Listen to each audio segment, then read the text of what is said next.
شفق کی سرخی اور چاندی کے گہنوں سے دن کے وقت کی دھوپ مراد ہے۔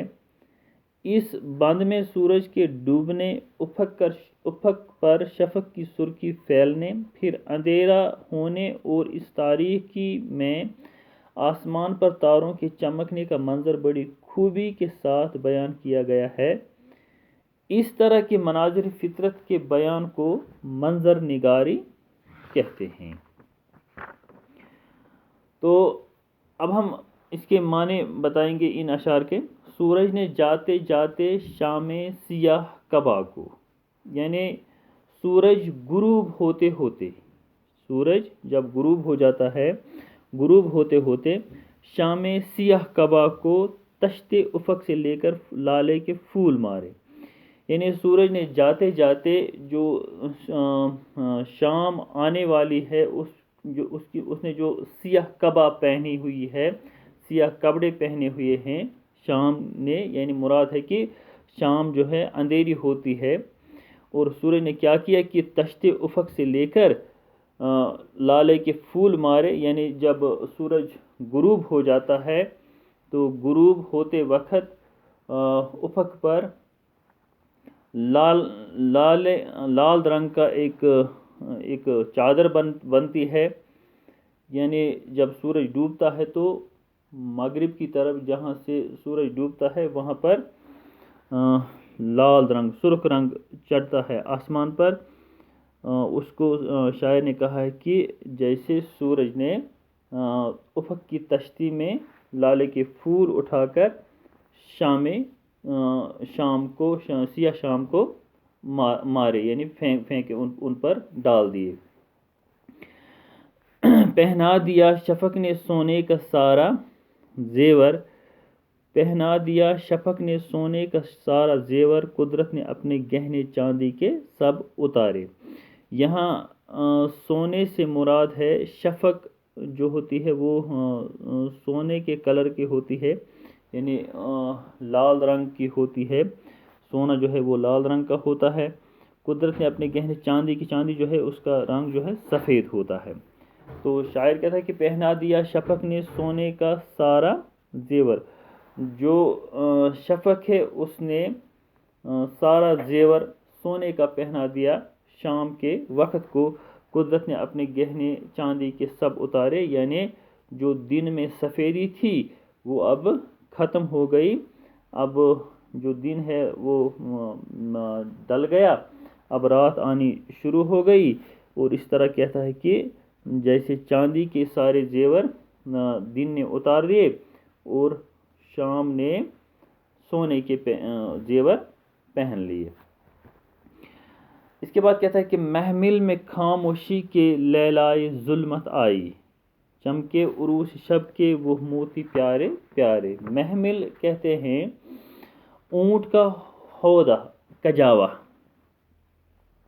لیلائے ظلمت یعنی تاریک شب، اندھیری رات۔ لیل کہتے ہیں رات کو، ظلمت یعنی اندھیری رات آئی۔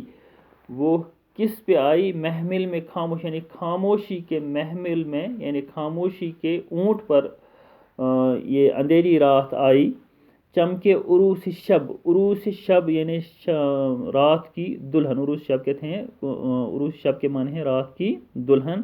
چمکے عروس شب کے وہ موتی پیارے پیارے، یعنی رات کے وقت جو اس عروس شب نے، یعنی اس دلہن نے جو کپڑے پہنے تھے یا اس نے جو دوپٹہ اوڑھا تھا اس پر موتی چمکتے تھے، پیارے پیارے موتی چمکتے۔ مراد یہاں ہے کہ اس نے رات کو ایک دلہن بنایا ہے، اور جو اس پر وہ چمکیلی ساڑی تھی یا چمکیلے کپڑے تھے، یہاں ان سے مراد ہے چمکتے ہوئے تارے، یعنی رات کو اس نے دلہن بنایا اور جو تارے چمکتے ہیں رات کو ان کو اس نے یہ بنایا ہے موتی، اس دلہن کے موتی جو چمکتے ہیں۔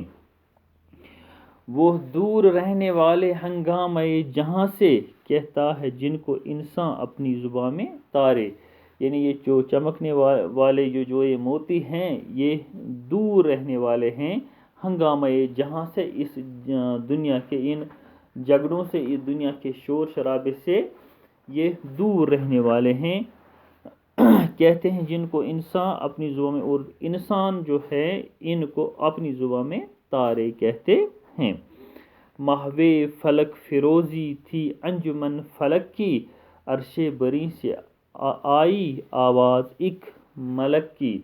محو فلک فیروزی، اس کے معنی فلک فیروزی کے معنی ہیں آسمان کو روشن کرنا۔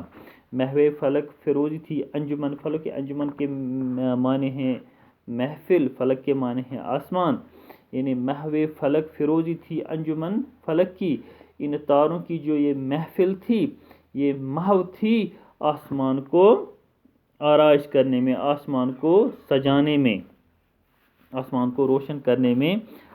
اسی اثنا میں عرش بری سے آئی آواز ایک ملک کی، اور عرش بری سے یعنی اعلیٰ عرش سے، سب سے اونچے عرش سے ایک آواز آئی، عرش بری سے ایک ملک کی، ایک فرشتے کی آواز، ملک کہتے ہیں فرشتے کو، اس کی ایک آواز آئی۔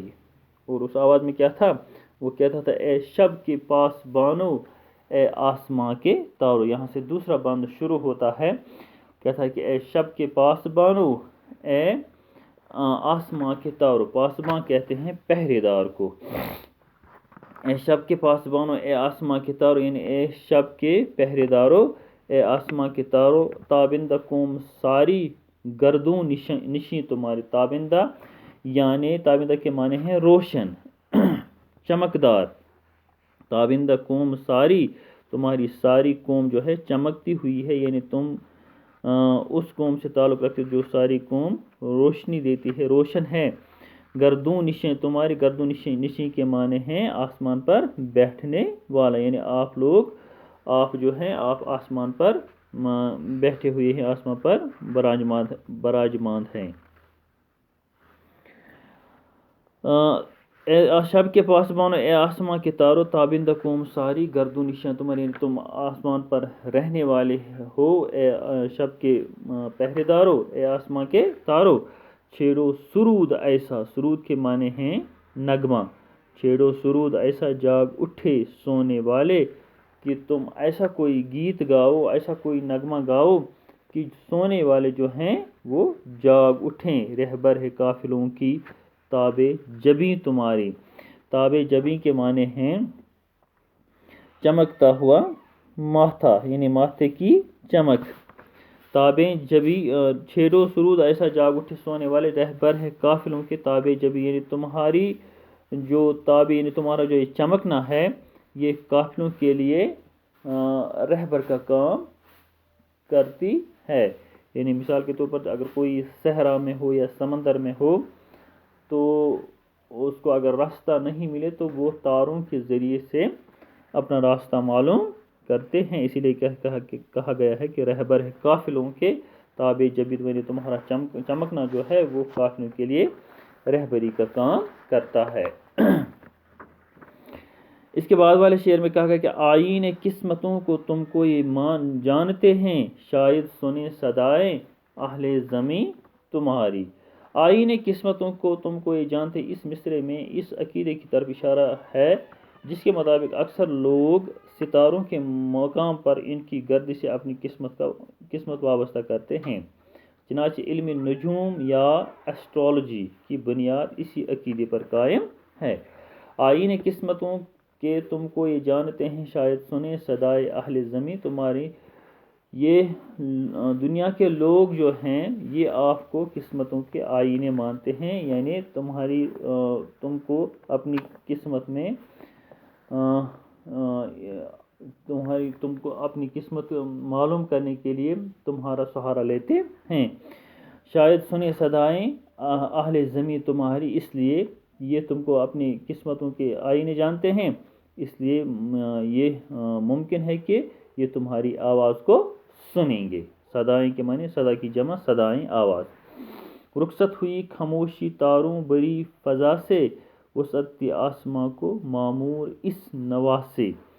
رخصت ہوئی خاموشی یعنی تاروں بری فضا سے خاموشی رخصت ہوئی، وسطی آسماں کو معمور اس نوا سے، یعنی اس آواز سے آسمان یہ نوا یعنی یہ خاموشی کی آواز ساری اس آسمان کی فضا میں پھیل گئی تھی۔ تو آج کے لیے اتنا ہی ہم آپ سے رخصت چاہتے ہیں۔ اس سے پہلے کہ ہم آپ سے رخصت ہوں گے، ہم آپ کو بتائیں کہ اس نظم کا جو اگلا حصہ ہے وہ دوسرے کلاس میں ہم آپ کے سامنے پیش کریں گے۔ تب تک کے لیے خدا حافظ۔